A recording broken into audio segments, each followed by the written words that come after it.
साहब जी ढोलकिया हैं गुजरात में और डायमंड किंग के नाम से फेमस हैं और शायद उनकी संपत्ति 12,000 करोड़ है। पढ़ाई लिखाई हो गई, सब कुछ हो गया। बेटे ने कहा कि पापा अब मैं भी आपके साथ बिजनेस में आ जाता हूँ। तो उन्होंने कहा ठीक है बेटा, लेकिन तुम्हें अभी एक ट्रेनिंग करनी है। अपने बच्चे को 10,000 रुपए दिए। 10,000 करोड़ का मालिक है, 10,000 रुपए दिए। उसे कहा कि साउथ में, है ना, दक्षिण भारत में तुमको जहां लगे वहां जाओ, 6 महीने इस 10,000 के दम पे जिंदा रह के दिखाओ।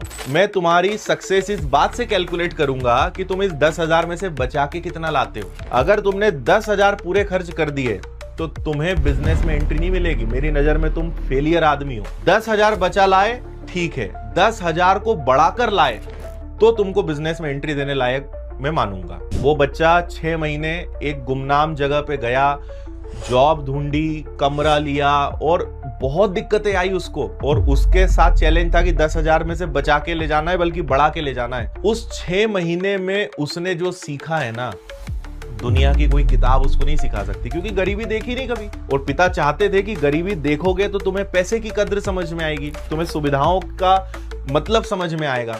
6 महीने जिस कदर वो रहा है, उसको समझ में आ गया कि गरीबी क्या होती है, पैसा क्या होता है, सुविधाओं का न होना क्या होता है। 15-20 दिन बहुत मुश्किल रहे, दर दर बहुत सारी दुकानों पे भटका, फाइनली एक जॉब मिली।